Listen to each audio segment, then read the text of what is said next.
On this edition of Independent Sources, Brooklyn hate. Why is Kings County reporting the highest percentage of hate crimes among the 5 boroughs? Library losses. Steep budget cuts to New York's public library leave many in low-income neighborhoods stranded for professional development. And a taste of India. An immigrant accountant tries to spice things up with food from the Indian subcontinent.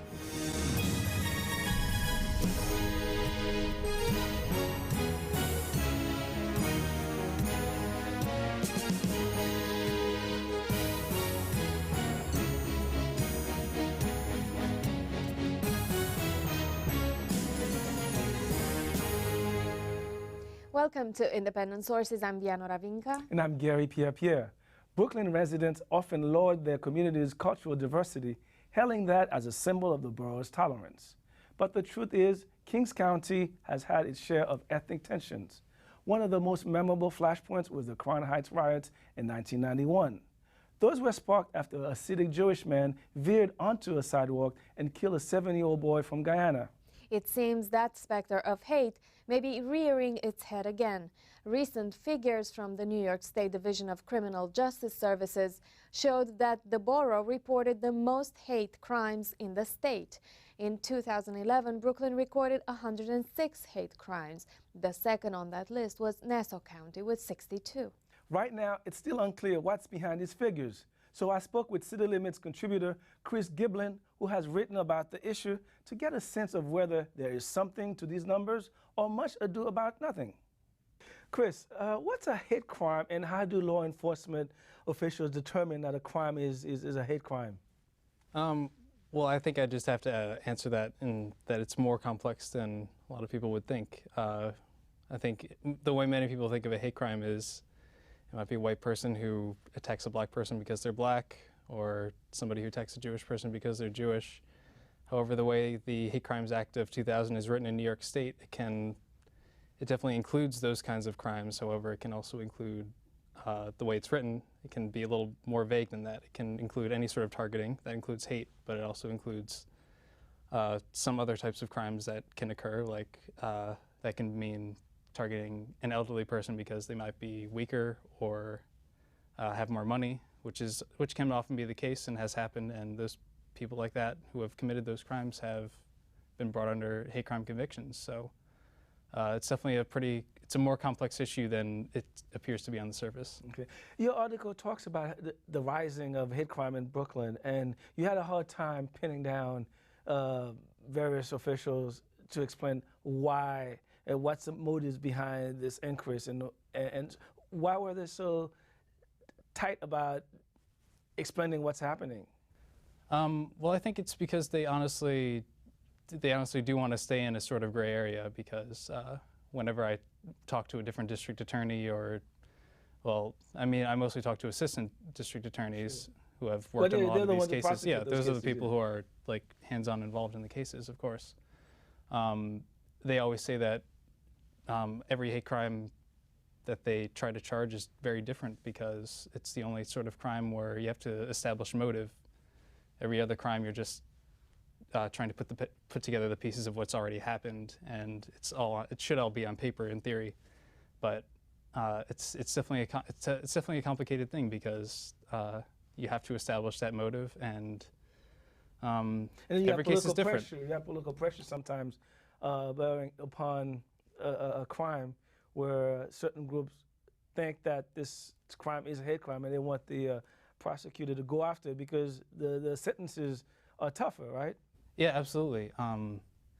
Yeah, I mean, I talked to a lot of defense attorneys who definitely thought that some of these cases that I looked over, they thought that some of these district attorneys were going after certain people because there was political pressure behind it, whether it was from like a community like the Jewish community who were outraged at somebody drawing swastikas all over a certain area of Brooklyn, or a gay individual who died. There was the case of Michael Sandy who died, I believe, in 2006 in a crime, and that definitely got a lot of media attention and a lot of anger from the gay community and other people throughout the community, understandably. the ADAs you've spoken with have been timid. But let's look at two things in Brooklyn. Charles Hines, who was the DA, made his name prosecuting what we could call one of the most high-profile hate crimes in New York City, in Brooklyn, with the Howard Beach case when this young man was chased and ran onto the Bell Parkway and was hit by a car and then he died. Mm-hmm. And also, Brooklyn has a large Hasidic population. How much these two realities contribute to this increase in Brooklyn? Because you have a DA who is very sensitive about hate crime, and then you have a population that often is targeted, Hasidic Jews, because of the way they look, the way they dress. People always target them. Mm-hmm. Well, yeah, I mean, district attorney's offices are definitely, a lot of people would say that they're political animals in a way, and like any district attorney's office that you would talk to or anybody would talk to, is that they will say that they look at these cases in a very unbiased manner, and like who's to say whether they're just saying that or not? But I mean, there definitely is a lot of pressure that comes to these offices in cases like these, when there's a whole group of people outraged at one certain criminal act that was done, or a number of them. But as long as they're all for example, Ivalo Ivanov was somebody who was drawing swastikas all over a very Jewish area of Brooklyn. That, like, a ton of people within the community were very angered about that, and and I'm sure that was something taken into account by the DA's office. That brings me to the next question. Who are the perpetrators of these crimes? I mean, in your reporting, is it mostly what? Is it African Americans attacking Jews, or is it what are the numbers? How did it fall down? To be honest, I looked into a lot of different statistics, and frankly, I think when I was going about the piece, I didn't quite get, I wasn't able to get extremely precise information on which groups are committing crimes against whom. However, the cases that I covered seemed to be very different, all of them, and I think I'd be hard-pressed to say whether there's a certain pattern that has been going on in the past few years, particularly in the boroughs in Brooklyn. In the article that you did for Brooklyn Bureau, part of City Limits magazine, give us an example of a case that stood out that you worked on. I mean, you mentioned Ivanov case earlier, but give us another example. Well, I think I touched upon this a little bit before, but the Michael Sandy case especially seemed to be a difficult case with a lot of political pressure behind it. The circumstances were definitely vague, much like the Howard Beach case that District Attorney Hines that was what pretty much established himself and established Brooklyn as a place that is very hard on hate crime. It was actually a little similar to that because, once again, it was this time a gay man, Michael Sandy, who was chased into traffic, and it was a tragedy, and he died 5 days later or something. He died from the accident. However, the circumstances were definitely very vague, and I believe that when I actually talked to the jury foreman in that case, and he said that never within the case did anybody on the jury believe that hate was involved. However, there was, like I said before, targeting was involved. The prosecution successfully argued that they targeted Michael Sandy because he was a gay man, and stereotypically they thought he was weaker, and that's how the prosecution succeeded in getting the hate crime conviction, which brought about much worse sentences. Very good story, Chris Gibbon. Thanks for joining us. Thanks for having me. Still to come on the show, why budget cuts at local libraries are significantly affecting low-income neighborhoods. Before that, Abby Ishola has some other news. Thanks, Gary. Here's a look at some headlines from the ethnic and community media. New York City is working to measure the short and long-term needs of undocumented immigrants affected by Hurricane Sandy.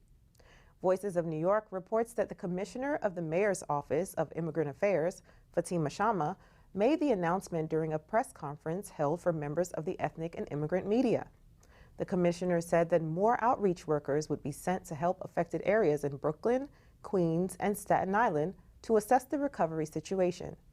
She estimates that there are up to 6,000 households that could be eligible for federal FEMA aid, but are afraid to apply due to their status. Some might have also been unlawfully denied aid. From La Tribuna Hispania, Salvadorans living abroad are pushing for the right to vote in their country's upcoming presidential elections in March. Currently, Salvadorans who live abroad have to return home in order to cast their ballot.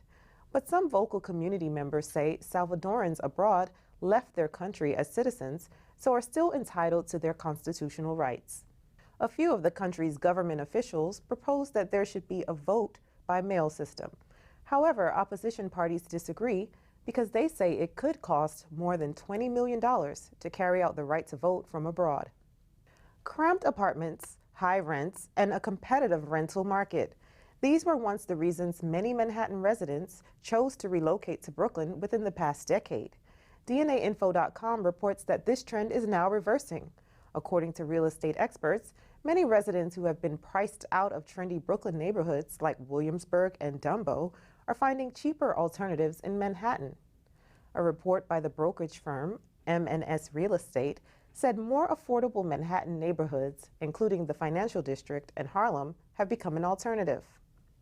And finally, from the Forward, a Harlem historian and architect is revisiting a time when African Americans and Jews lived, flourished, and collaborated abundantly in Harlem. John T. Reddick will present sheet music and photographs from the early 20th century in an exhibit titled Harlem's Black and Jewish Music Culture, 1890 to 1930. The exhibit will run till the end of February. According to author Jeffrey Guruk, Jews and blacks migrated to Harlem for similar reasons. Blacks were pushed out of Midtown because of the construction of Penn Station. Jews migrated to Harlem in droves once the plans to build the Williamsburg and Manhattan bridges were underway. Those were just a few headlines from the ethnic and community media. Back to Gary and Vianora. Thanks, Abby.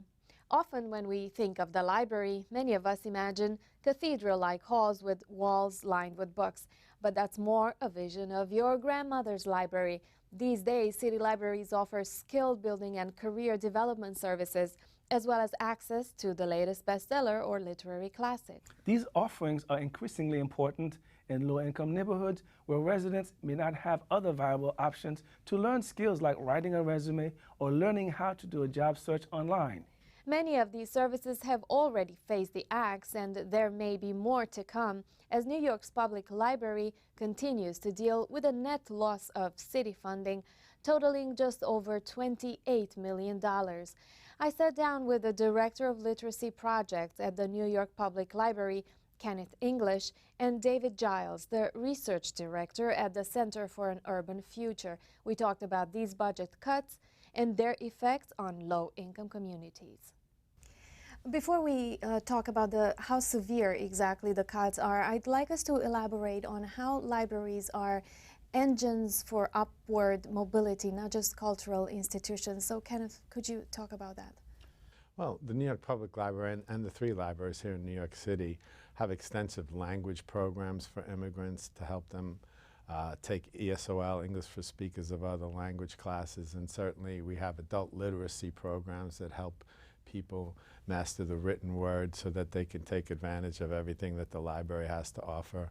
And that's my job, basically dealing with the adults that come into the library to improve their language and literacy capacities.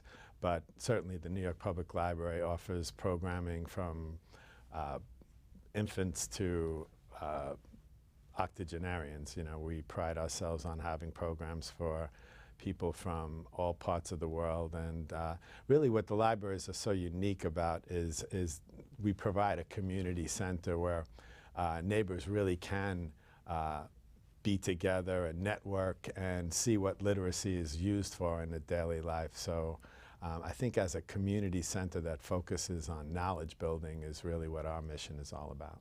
And a lot of it has to do with people searching for jobs online also. Are you assisting people to great extent to that kind of thing? Certainly. I mean, we have, the libraries are one of the biggest platforms for people to gain access to the internet. So it's amazing how many people really don't have access to the internet at home. So every day, before we come and open the doors, we see people lined up waiting to make a computer appointment to use those resources. And certainly a vast majority of them are using them for job search.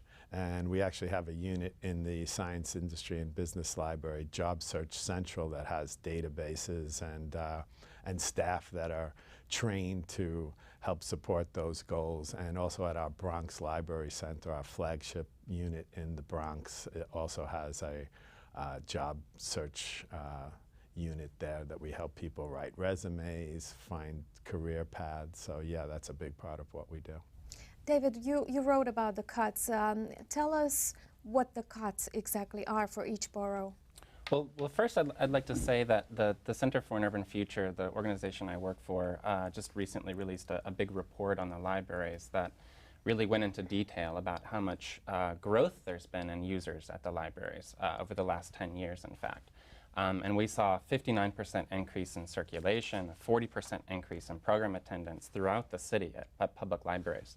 And I think a lot of people, when you ask them what public libraries are for and how important public libraries are, they'll say that, you know, I think they've outlived their usefulness. A lot of people think the internet has replaced the public library in today's economy.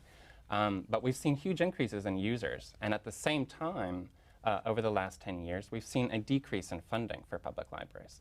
So since 2008, and that's what the article I wrote was about in detailing, since 2008, the three library systems have seen about $68 million in funding cuts, 24% decrease in FTE employment, so full-time equivalent employment at the libraries.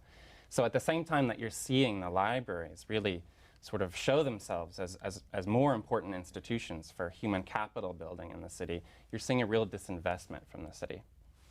What are the figures exactly for the New York Public Library? There's a 28.2 million reduction in city funds, and Brooklyn and Queens have absorbed cuts of 18 million and respectively 17.5 million. Kenneth, how has the New York Public Library been dealing with the cuts? Well, I mean, we have suffered 18% cuts since fiscal year 2008, so those cuts are real. I mean, certainly productivity is up. Our employees are dedicated, and we do more with less, certainly, but the library hours are certainly reduced. We're struggling to maintain our 6 days of service, and you know, our development office and board of trustees is actively trying to pursue private money, but you know, this is an endeavor that supports the whole city, and hopefully the money that's raised privately certainly is important to augment, but city support, government support is critical to the futures of the libraries, and hopefully, you know, the report that David just was speaking about will help highlight, you know, the important work that we do and why it needs to continue. David, what neighborhoods have been mostly affected? Well, I think neighborhoods across the city have been affected by the cuts. You see, in particular, library branches throughout the city. There are 206 of them in New York. They've really had to reduce their hours of operation as a result of a lot of these funding cuts. The average number of hours that branches stay open in the city is about 43 hours a week, so about a work week for one person. You compare that to some other library systems in other parts of the country, some very successful library systems like Columbus, the Columbus, Ohio library system. They're open an average of 72 hours a week. And I think, you know, the institution becomes much less effective when the doors aren't open. People can't come in to access the internet. People can't come in to check out books. They can't come in to learn about all the programming that the libraries do. So I think that the biggest effect that the branches get from the cuts is just not being able to keep the doors open. Queens Library is very renowned for its huge repertoire of immigrant programs. Can you tell us how Queens Library has been dealing with the cuts and what impact the cuts have had on the immigrant community? Well, all three libraries do a really great job of outreach with immigrant communities and CBOs throughout the city. But Queens is very good and very successful with immigrants. The borough has, 48% of its population is foreign-born. They've been very good at reaching out to individual CBOs and different language groups throughout the borough. But they've had to really slash their acquisitions budget at the branches. So, a few years ago, they spent about $15 million a year on new books and materials for people to check out. That's been slashed to about $5 million per year, and you've seen a real reduction in the circulation as a result. I'd also just like to say that with respect to immigrants in particular, the libraries do a terrific job in responding to particular needs in local communities, and those are different throughout the city. In southern Brooklyn, you have Russians. In Woodside and Queens, you have Nepalese speakers and Ecuadorians and Guatemalans. And all of these groups are serviced in slightly different ways at the different branches. It's really pretty remarkable. Kenneth, do you believe that public libraries have been largely undervalued by policymakers? Well, you'd have to kind of draw that conclusion when you see these consistent cuts over the years. But certainly the people that use the libraries, the immigrant community that you're referring to, they are some of the most avid library users, totally respect the services that we offer, and are really just so surprised at the depth of services that we offer. We're really a destination for them to become acculturated to society here in New York City and America. And it's a place where a parent can come and study English and bring their children to a program and feel empowered, that they can take their children to a destination in their neighborhood and then see the same people they saw in the library, maybe in the supermarket. So, that's something that would never happen on an internet-connected thing. So, I do see support from our city government for the library, but, it's inescapable that, the cuts that we've been experiencing, and as David, the report from the Center for Urban Future points out, we're used more and more every year. So it's really a growing business model, but obviously we draw most of our funding from city revenue. So it's not an income generating kind of a business. Otherwise we'd probably be rolling in dough with all the people that are coming every day. Do you feel that people are generally confused about how libraries are being funded? Yeah. I think there's. I think that probably they would think that we receive a lot more money than we do, and when I look at the budgets for public libraries across the city, I think, wow, we do a lot. Not a lot of money, the services that we provide. And how many branches you said? 206? 206, yeah. Yeah, I mean, so we're in every neighborhood, and... Can communities do more? Well, we have strong volunteerism in the library, and that certainly is an important aspect of what people can do. But certainly lobbying the local officials and letting them know how valuable a library is to them, and how important it is. This is a city of immigrants. Looking at your set here and all these different languages represented by all the newspapers. I mean, this is the libraries. Are those one destination where everybody's welcome. Nobody asks you for your ID when you come there. There's programming, services for everybody. So it's a very unique environment and definitely needs support. David? Libraries are also nonprofits. A lot of people don't realize that they're not actually city agencies. They're independent organizations. They get most of their funding from the city to keep the doors open and hire personnel. But they could be raising, I think, a lot more money from foundations and private donors. But a lot of people think the city just kind of takes care of it, that they're city agencies. And just like people don't donate to city agencies, they don't donate to the library. So I think the word could get out that libraries do private fundraising and that they are worthy of people's support. On that note, we have to end the conversation here. Kenneth English and David Giles, thank you both for being in studio with us today. Thank you for having me. Thank you very much. When we come back, a taste of the Indian subcontinent.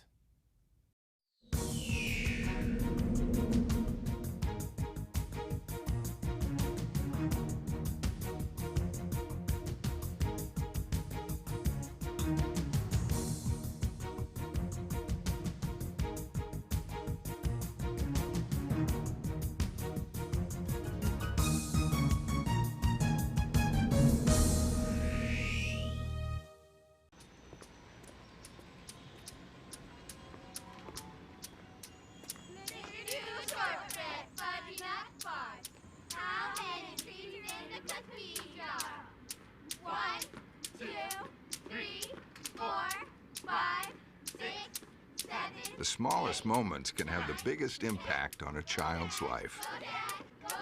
Take time to be a dad today. Finally from us, we continue our series of profiles of the city's ethnic food trucks. This time, we're getting a taste of Punjab cuisine in this package produced by Dash Henley. Yes, sir. You place an order? My name is Harjit Kapatel, and the name of the business is Mawsam Korean Bites. So $6 altogether? One of my partner, he owns the truck, and then everything else I do it like, that's why we are a partner. I do most of the work, managing the business, the cooking, and everything I do it myself. Right. So both of them are medium, right? Yeah. All right, no problem. I'm originally from India. I came to United States of America like 8 years ago. I have done my accounting degree in Rutgers University. My cousin, she opened up a restaurant, Indian restaurant in Secaucus, New Jersey, and I was managing the whole place, pretty much the kitchen, the floor, the banquet hall, everything. And then once I got into contact with one of my partner here, and then we decided to open up an Indian food truck in the New York City because we wanted to bring the Indian food to the mainstream. Brother. We are actually specializing in northern Indian cuisine, which is from basically Punjab, the Delhi, the capital of India. Hi dear, how are you? Vegetable biryani? Today we wanted plain rice. So can we get the chole with plain rice? Sure, no problem. We have a cumin powder, we have a cinnamon powder, red chili, turmeric, whole cumin seeds. I have a red chili flakes, then garlic, ginger, onions, and all those pretty much like the basic ingredients that we have. But there are also special ingredients that belongs to India, like the biryani masala. They're not available in American store. Then we have chaat masala, which is not available in American store. So that we have to get it from our resources from Indian store. Indian spicy or white spicy? White spicy. White spicy, all right, no problem, you got it, boss. It's not a typical Indian menu. Like you can actually build your own curry.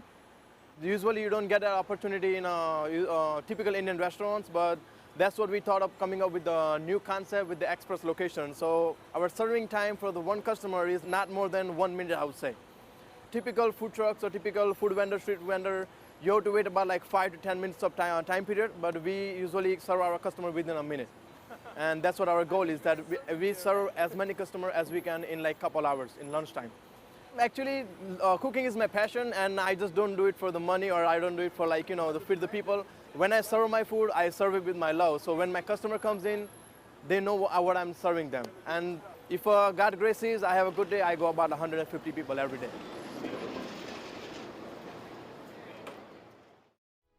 That's our show this week. Thanks for staying tuned. Join us again next time for more stories from the ethnic and community press. Until then, be independent-minded.